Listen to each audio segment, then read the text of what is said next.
Hello student, आपका स्वागत है आपके अपने स्टडी चैनल राजवती अकेडमी में। आज हम लोग पढ़ेंगे अगले लेक्चर में कि रासायनिक अभिक्रिया की विशेषता। रासायनिक अभिक्रिया की विशेषता क्या क्या है, ठीक है। हम लोग रासायनिक अभिक्रिया पढ़ लिए थे कि जब दो पदार्थ आपस में सहयोग करके किसी तीसरे पदार्थ का निर्माण करता है तो वही क्या कहलाता है, रासायनिक अभिक्रिया। अब पढ़ेंगे कि रासायनिक अभिक्रिया की विशेषता, ठीक है। टॉपिक लिखिए रासायनिक अभिक्रिया की विशेषता। अभिक्रिया की विशेषता, ठीक है।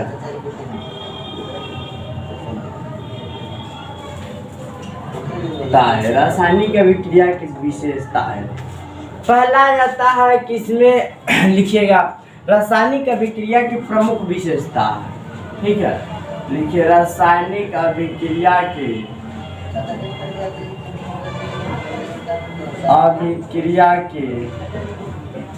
प्रमुख विशेषता, ठीक है। प्रमुख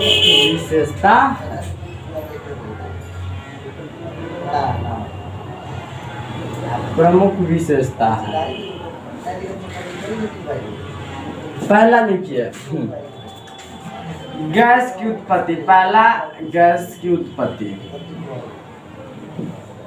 अब यह देखिए कि इसमें बहुत चीज होता है। गैस की उत्पत्ति, रंग में परिवर्तन, ताप में परिवर्तन, अवस्था में परिवर्तन, अवक्षेप का बनना, यानी कि 5 हुए। लेकिन भाई होगा क्या पहले ये तो जाने। अब देखिए रासायनिक अभिक्रिया में गैस का भी निर्माण होता है। कहिएगा सर जी कैसे? जैसे कि हम भोजन खा, कभी कभी अत्यधिक HCl स्रावित हो गया हमारे आमाशय में, गैस बनता है। पेट में जलन होता है, पेट दर्द करता है, सर दर्द करता है। भाई वह क्या है? रासायनिक अभिक्रिया के द्वारा तो भोजन का डिकम्पोजिशन हुआ ऑक्सीजन की उपस्थिति में, तो उसमें यानी कि रासायनिक अभिक्रिया के फलस्वरूप गैस बनता है, ये तो तय है। तो गैस क्या होगा? इमिट होगा। इमिट होता है हम लोगों में, होता है कि नहीं? ये सब क्या प्राकृतिक द्वारा ही क्या होता है? इमिट हो जाता, होता है कि नहीं? बिल्कुल होता है। यानी कि जब हम भोजन करते हैं तो किसी कारण बस हमारे आमाशय में अत्यधिक हाइड्रोक्लोरिक अम्ल बन जाता है, जिसके कारण भोजन अपच हो जाता है और हमारे पेट में गैस बनता है। गैस के कारण पेट में करापन, दर्द आना, पेट दुखना, उल्टी की क्रिया, सर दर्द करना इत्यादि तरह की क्रिया होती रहती है क्योंकि गैस बन चुका है। अब उस गैस को निकलने के लिए रास्ता चाहिए। हम लोग एसी लॉक खाते हैं, इनो पीते हैं कि नहीं पीते हैं, यानी कि वह इनो पीते हैं तो हमारे पेट के अम्लता को न्यूट्रल कर देता है, और न्यूट्रल करेगा तो रस, यानी कि इससे स्पष्ट होगा कि रासायनिक अभिक्रिया में गैस बनता है। अरे गैस बनता है कि नहीं? बिल्कुल बनता है गैस। अब यहाँ पे लिखेंगे स्टैंडर्ड वर्ड में कि कुछ रासायनिक अभिक्रिया के फलस्वरूप गैस का निर्माण उत्पाद के रूप में होता है। किसके रूप में होता है? तो उत्पाद के रूप में होता है। कुछ रासायनिक अभिक्रिया में गैस का निर्माण जो होता है वह उत्पाद के रूप में होता है। किसके रूप में होता है? तो उत्पाद के रूप में होता है। अब देखो रासायनिक अभिक्रिया में गैस का निर्माण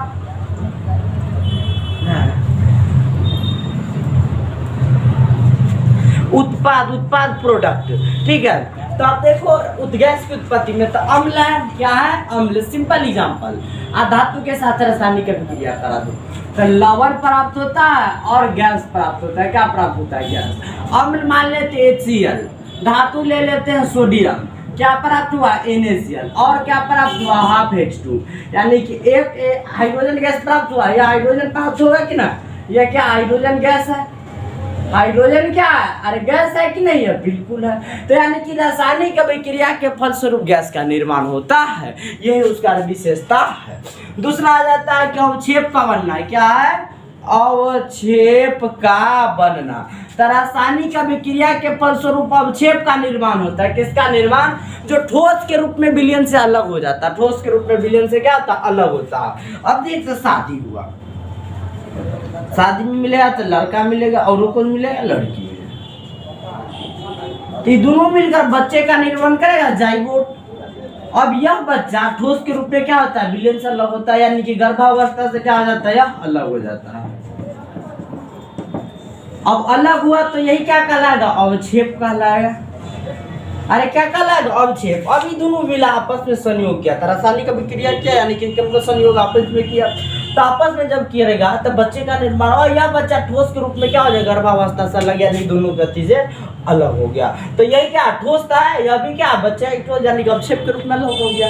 यानी कि रासायनिक अभिक्रिया के फलस्वरूप अवक्षेप का भी निर्माण होता है, जो विलयन से क्या होता है, ठोस के रूप में अलग हो जाता है। कोई दिक्कत? अब देखिए तो अवक्षेप का बनना में, तो जब सिल्वर क्लोराइड, सिल्वर नाइट्राइट है, एक सॉल्यूशन लेते हैं, सोडियम क्लोराइड के क्या लेते हैं, सॉल्यूशन लेते हैं, तब जो प्राप्त होता है सिल्वर क्लोराइड या ठोस के रूप में आप प्लस NaNO3। तो यह जो सिल्वर क्लोराइड होता है यह अवक्षेप के रूप में क्या हो जाता है, विलयन से अलग हो जाता है। अवक्षेप, अब समझिए अवक्षेप है क्या, प्रिसिपिटेशन, वैसा पदार्थ जो ठोस होता है और ठोस होता है जो विलयन से अलग हो जाता है, वही अवक्षेप कहलाता है। वही क्या कहलाता है, अवक्षेप। यानी कि 10 substance which are present in the form of the solid, एक वैसा पदार्थ जो ठोस के रूप में पाया जाता है, and they are separated by any process that is the filtration, separation, छानने की विधि द्वारा या अलग कर, थिराने की विधि द्वारा, निथारने की विधि द्वारा अलग हो जाता है, वही क्या कहलाता है, अवक्षेप कहलाता है। यानी कि रासायनिक अभिक्रिया में अवक्षेप भी बना, आपस में मिला, बच्चे का निर्माण हुआ या अवक्षेप के रूप में अलग हो गया। दूसरा हम लोग समझ गए गैस की उत्पत्ति और अवक्षेप का बनना। तीसरा आ जाता है अवस्था में परिवर्तन। तीसरा क्या है, अवस्था में परिवर्तन। अब देखो एकदम समझ में, अवस्था में परिवर्तन। अब रासायनिक अभिक्रिया के फलस्वरूप अवस्था में परिवर्तन होगा। आप देखो तो ये लड़का अगर शादी किया लड़की से, तो यह जब कॉम्बिनेशन करेगा तो गर्भावस्था हो गया, तो अवस्था में परिवर्तन हुआ, सेम टू सेम। शुद्ध हाइड्रोजन गैस शुद्ध ऑक्सीजन से मिला, वाटर बना, तो वाटर लिक्विड है, और गैस क्या है, दोनों तो गैस है। देखो H2 प्लस O2, यह भी गैस बना क्या, लिक्विड, यानी कि द्रव बना H2O। तो यह क्या हो गया, द्रव, यानी कि रासायनिक अभिक्रिया के फलस्वरूप पदार्थ की अवस्था में भी परिवर्तन होता है। अभी दोनों मिला के क्या हो गया, गर्भावस्था चला गया, यानी कि अवस्था चेंज ऑफ स्टेट परिवर्तन हो गया। पहले दोनों फ्री था, लेकिन अब क्या अवस्था इसका चेंज हो चुका है। ये दोनों गैस था, बदल गया किस में, लिक्विड में। लेकिन यह भी क्या था भाई, दोनों अकेले था, लेकिन अब किस में, दूसरा स्टेट में चला गया। यानी कि रासायनिक अभिक्रिया के फलस्वरूप अवस्था change of the state during the chemical reaction the substance is change on state, अपने अवस्था को परिवर्तन कर लेता। ठोस है, अगर ठोस बनेगा तो कहीं दे, अब यहाँ पे देखिए यह दोनों एक तो सॉल्यूशन जलीय विलयन था, सिल्वर नाइट्रेट भी और सोडियम क्लोराइड भी। अब बना कौन, ठोस पदार्थ के रूप में कौन बना, अवक्षेप। यानी कि दोनों के एक सॉल्यूशन है, लेकिन बना क्या, ठोस, सॉलिड बना। तो सॉलिड मतलब एक फिजिकल स्टेट है, भौतिक अवस्था है, ठोस, द्रव और गैस और जलीय विलयन की एक ही। तो यह क्या ले, 4 अवस्था हो गया।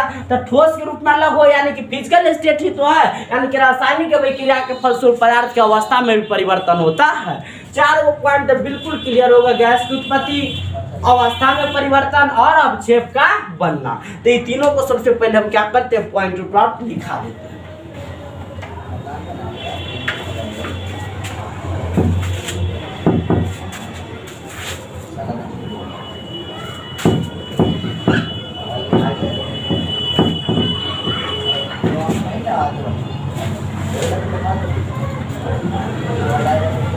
अब देखो पहला गैस की उत्पत्ति,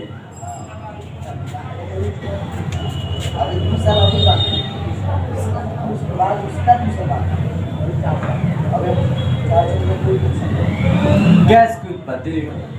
रासायनिक अभिक्रिया के फलस्वरूप, रासायनिक अभिक्रिया के फलस्वरूप, अभिक्रिया के फलस्वरूप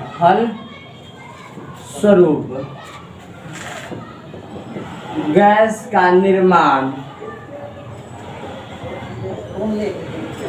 उत्पाद के रूप में होता है, यानी कि प्रोडक्ट के रूप में, उत्पाद के रूप में होता है।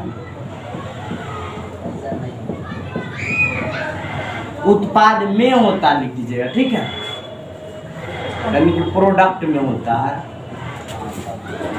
कहिएगा सर रासायनिक अभिक्रिया लिखिए कोई।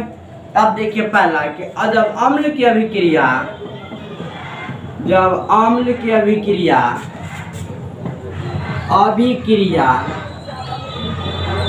धातु के साथ कराई जाती है, धातु के साथ कराई जाती है, तब लवण और हाइड्रोजन गैस बनता है, तब लवण और हाइड्रोजन गैस बनता है और हाइड्रोजन गैस का निर्माण होता है, गैस का निर्माण होता है। क्या होता है? निर्माण होता। अब देखिए एक रासायनिक अभिक्रिया देख भी लीजिए, क्या आ जाएगा? धातु प्लस अम्ल होगा, धातु प्लस अम्ल, साइन ऑफ गिव्स क्या बना? लवण और गैस, गैस बना। अब देखिए धातु में कोई देखिए सोडियम ले लीजिए, अब इसका रिएक्शन HCl हाइड्रोक्लोरिक अम्ल के साथ, ठीक है, Na क्या है? धातु है। अब इसका रिएक्शन जब ये कराते हैं तो NaCl प्राप्त होता है, अब प्लस हाफ H2, यानी कि हाइड्रोजन गैस निकल गया। अब यह जो प्राप्त हो गया सोडियम क्लोराइड, यह क्या एक लवण है, सोडियम क्लोराइड, क्लोराइड यह क्या है? एक लवण है। क्या है? लवण है। और ये क्या निकला? हाइड्रोजन गैस, हाइड्रोजन गैस बना, हाइड्रोजन गैस बना। अब देखते हाइड्रोजन गैस निकला कि ना निकला, तो स्पष्ट हो गया कि रासायनिक अभिक्रिया के फलस्वरूप गैस का निर्माण होता। कोई दिक्कत है? कोई दिक्कत। अब देखो दूसरा एग्जांपल जो रिलेट करता, चाय अत्यधिक पी लो, तो चाय जब ये पिएगा तो पेट में हाइड्रोक्लोरिक अम्ल क्या करेगा? बढ़ सकता है, तो बढ़ेगा आमाशय में HCl, जब ये बढ़ेगा तो गैस निकलना तय होगा। अब भोरे भोरे कोई आदमी अगर बिना पानी पिए अगर भोजन करता है, उसको गैस बनाता है भाई, क्योंकि पेट में जो भी होगा हाइड्रोक्लोरिक अम्ल वो सबसे पहले नीचे की ओर जाना चाहिए। अब वो खाना खाया, हाइड्रोक्लोरिक अम्ल सीधा बढ़ गया, पेट में करापन, दर्द, माथा दर्द, पेट दर्द, उल्टी होने की संभावना बढ़ जाता है। अब वही उल्टी होगा तो भाई गैस, तो ऐसी लोग हम लोग खाते हैं, इनो पीते हैं कि ना, सोडियम बाइकार्बोनेट खा लेते हैं, बेकिंग सोडा वह भी खा लेते हैं एंटासिड के रूप में, तो यह सब खाते हैं तो HCl की मात्रा को, लेवल को नीचे करता है, तो नीचे। लेकिन यह गैस को क्या करता है? काटने का भी काम करता है, और कभी कभी व्यक्ति अत्यधिक गैस को क्या करता है? हीट भी करता रहता है। तो यानी कि रासायनिक अभिक्रिया के फलस्वरूप गैस का निर्माण, जब अम्ल की अभिक्रिया धातु के साथ कराते हैं तब लवण और हाइड्रोजन गैस का निर्माण होता है। स्पष्ट हो गया पहला कि गैस की उत्पत्ति होगा ही, पहला सबसे पहले नोट करो। मात्र 3 पॉइंट है एकदम, उसके बाद क्या होगा? खत्म हो जाएगा।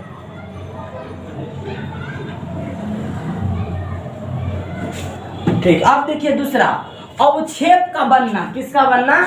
अवक्षेप का बनना।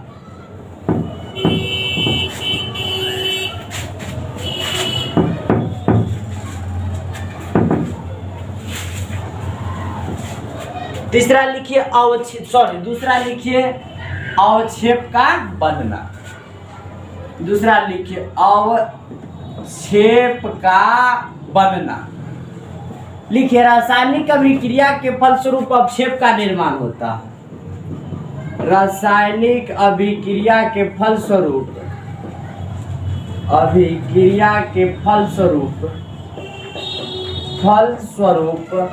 अवक्षेप का निर्माण होता है। अवक्षेप का निर्माण होता है, ठीक है, जो ठोस अवस्था में रहता है, जो ठोस अवस्था में रहता है, ठोस अवस्था में रहता है तथा विलयन से अलग हो जाता है, तथा विलयन से अलग हो जाता है, विलयन से अलग हो जाता है, अलग हो जाता है। कोई दिक्कत नहीं है। अब देखो कि अवक्षेप का बनना, अवक्षेप बनेगा ही रासायनिक अभिक्रिया के फलस्वरूप अवक्षेप ठोस के रूप में क्या होगा? विलयन से अलग होगा। एग्जाम्पल एक देख लीजिए, सिल्वर नाइट्रेट NaNO3, ठीक है, NaNO3 सिल्वर नाइट्रेट बना, ठीक। अब यहाँ पे देख लीजिएगा, ठोस के बारे में लिख लीजिएगा थोड़ा जानकारी कि अवक्षेप के बारे में। अवक्षेप लिखिए, अवक्षेप एक ठोस पदार्थ है। अवक्षेप एक ठोस पदार्थ है, एक ठोस पदार्थ है। अवक्षेप क्या है? एक ठोस पदार्थ है। यह रासायनिक अभिक्रिया के फलस्वरूप प्राप्त होता है। या रासायनिक अभिक्रिया के फलस्वरूप प्राप्त होता है। अभिक्रिया के फलस्वरूप प्राप्त होता है। ठीक है, क्या होता है? प्राप्त होता है। अब देखिए, यह रासायनिक अभिक्रिया के फलस्वरूप क्या होता है? प्राप्त होता है और विलयन से अलग होता है। और विलयन से अलग होता है, से अलग होता है। यह विलयन से क्या हो जाएगा? अलग हो जाएगा। अब यहाँ पे देखिए एग्जाम्पल, AgNO3 इसका एक जलीय विलयन ले लिए। क्या ले लिए? जलीय विलयन। जलीय विलयन ले लिए। और इसी में NaCl का भी क्या ले लिए? जलीय विलयन ले लिए। जलीय विलयन यानी कि जल का विलयन। अभी जो प्राप्त होता है AgCl यह ठोस होता है। क्या होता है? ठोस। और प्लस NaNO3 सोडियम नाइट्रेट, यह क्या होता है? विलयन होता है। विलयन मतलब जलीय विलयन। जलीय विलयन। अब यह जो होता है ठोस के रूप में अवक्षेप का बना, और यह क्या हो जाएगा? विलयन से अलग हो जाता है। यानी कि रासायनिक अभिक्रिया के फलस्वरूप अवक्षेप का निर्माण होता है जो ठोस अवस्था में रहता है तथा विलयन से अलग। अवक्षेप एक ठोस पदार्थ है, रासायनिक अभिक्रिया के फलस्वरूप प्राप्त होता है, विलयन से अलग हो जाता है। अवक्षेप प्रिसिपिटेशन बना, यानी कि रासायनिक क्या हो गया? निकल गया। अब यहाँ पे देखो, अवक्षेप का बनना बिल्कुल हम लोग जानते हैं कि अब जब भी कॉम्बिनेशन होगा तो कॉम्बिनेशन के दौरान जाइगोट बनेगा, और वही जाइगोट क्या होता है? बाद में चलकर अलग हो जाता है। क्या होता है? अलग हो जाता है। गर्भावस्था से वास्तविक अवस्था में परिवर्तन पढ़ाना बाकी है। पहले अवक्षेप का बनना, ठीक है, अवक्षेप का बनना, फिर अवस्था में परिवर्तन। अब देखो, जब ये अवक्षेप का बनेगा तब ना अवस्था चेंज ऑफ स्टेट बनेगा। अब जब ये थोड़ा सा, तो पहले अवस्था में पहले क्या होगा? अवक्षेप बनेगा तो थोड़ा थोड़ा क्या होगा? अब वह जब ये घूर्ण का तैयार होगा तो थोड़ा थोड़ा वह क्या हो जाएगा? ठोस रूप में बनता जाएगा, बनता जाएगा, बनता जाएगा। और जब ये 3 से 4 महीना हो गया, अवस्था में परिवर्तन, यानी कि कह देता है लोग गर्भावस्था में। गर्भावस्था में तो 3-4 महीना के बाद होता है अवस्था में परिवर्तन। पहले ठोस बनेगा तब तो अवस्था में परिवर्तन होगा। तो पहले क्या हो रहा है? रासायनिक अभिक्रिया के फलस्वरूप अवक्षेप का निर्माण होता है जो ठोस अवस्था में रहता है तथा विलयन से अलग हो जाता है। अवक्षेप एक ठोस पदार्थ या रासायनिक अभिक्रिया के फलस्वरूप प्राप्त होता है। अब यहाँ पे देखिए, तो जब सिल्वर नाइट्रेट के विलयन में सोडियम क्लोराइड के जलीय विलयन को डाला जाता है तो सिल्वर क्लोराइड अवक्षेप के रूप में ठोस पदार्थ से विलयन से अलग हो जाता है और सोडियम नाइट्रेट क्या होता है? प्राप्त होता है। ठीक है, यहाँ तक सबसे पहले क्या कर लीजिए? नोट कर लीजिए, कोई दिक्कत नहीं अवक्षेप का बनना में। ठीक, तीसरा लिखिए अवस्था में परिवर्तन, चेंज ऑफ स्टेट। तीसरा लिखिए अवस्था में परिवर्तन। ठीक, तीसरा लिखिए अवस्था में परिवर्तन।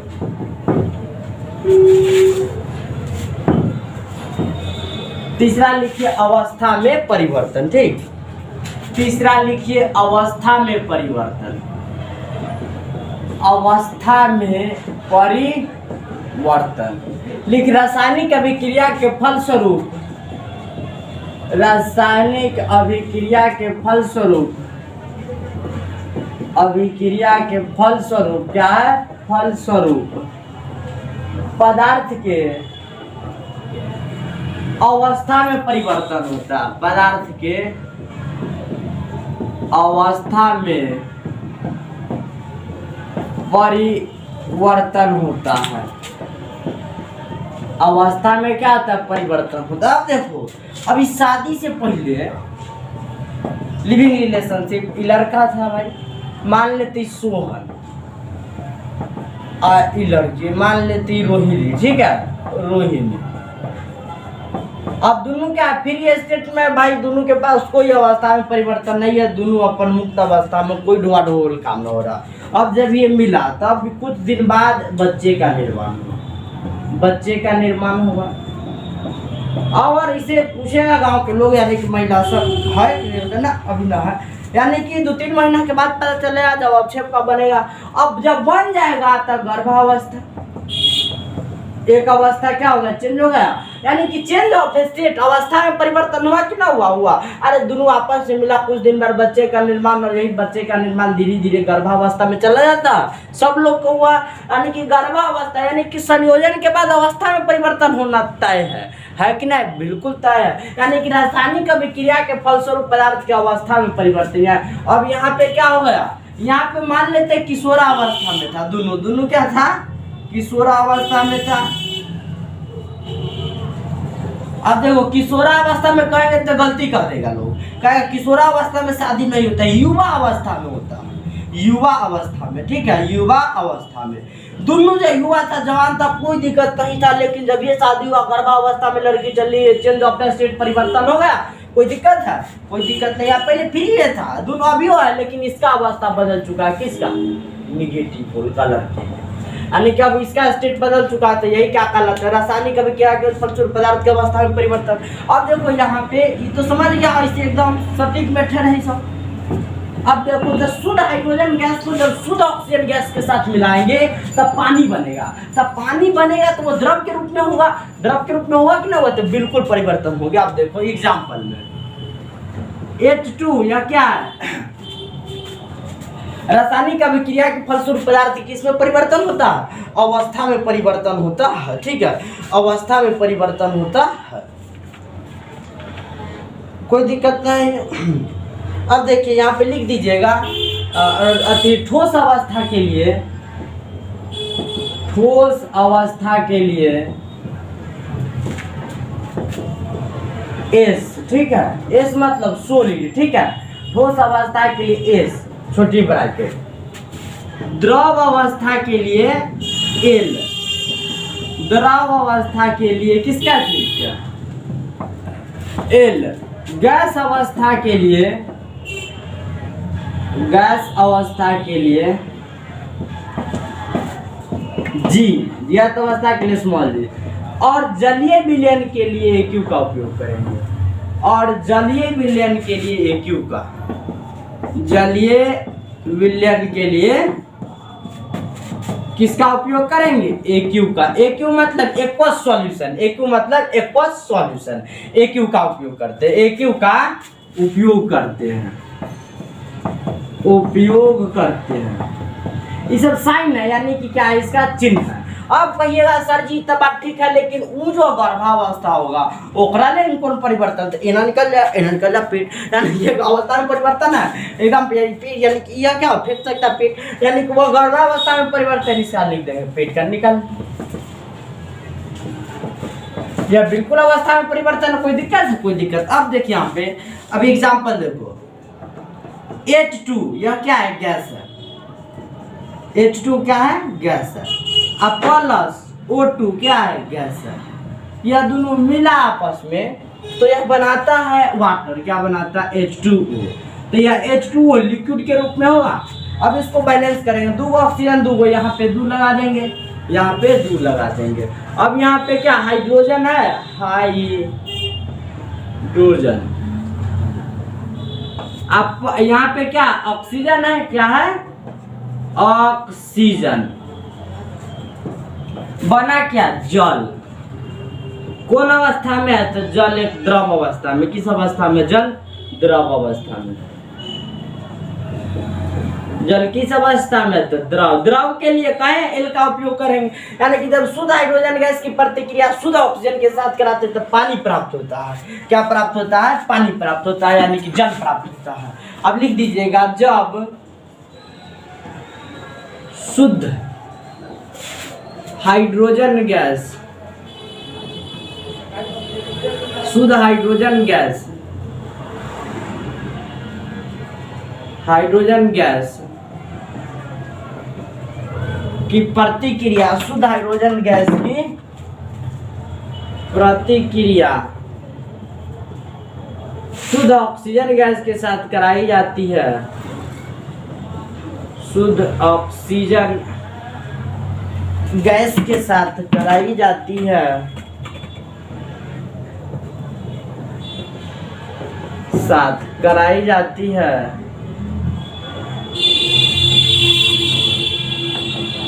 तब जल तब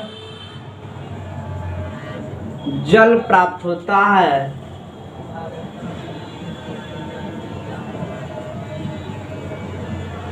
जो द्रव अवस्था में रहता है, जो द्रव अवस्था में रहता है।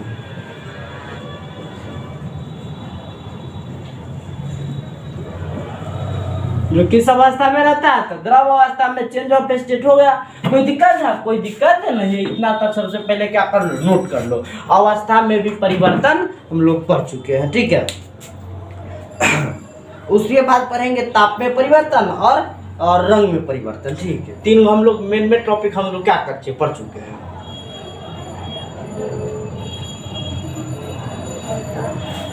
ठीक, नोट कर लिया होगा। यहाँ पर था अवस्था में परिवर्तन। अगर जो न किया होगा वो कर सकता है, हम लोग अभी ज़्यादा न मिटाए। अवस्था में परिवर्तन, ठीक है।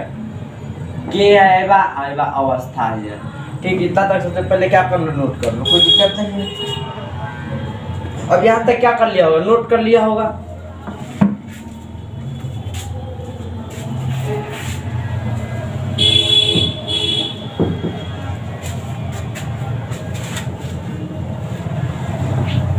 अगला लिखो, रंग में परिवर्तन। वह दोनों क्या थ्योरेटिकल है, रंग में परिवर्तन, ठीक है।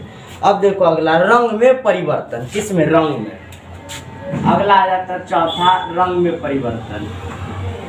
रंग में परिवर्तन देखो, रासायनिक अभिक्रिया के फलस्वरूप, रासायनिक अभिक्रिया के फलस्वरूप, अभिक्रिया के फलस्वरूप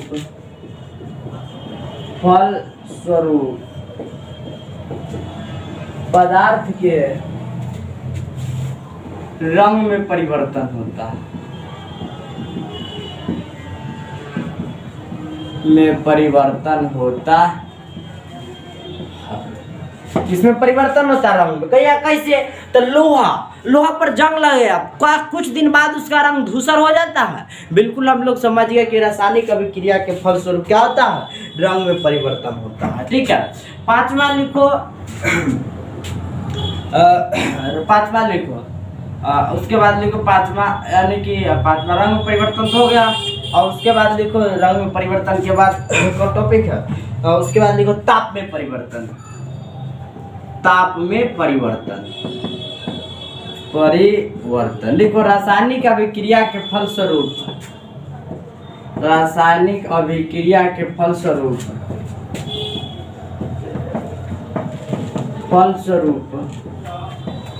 पदार्थ के ताप में परिवर्तन होता है, ठीक है। ताप में परिवर्तन होता है।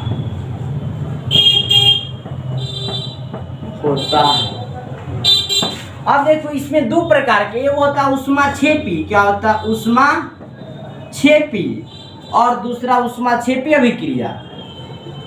एक हो जाता है ऊष्माशोषी, क्या होता है, ऊष्माशोषी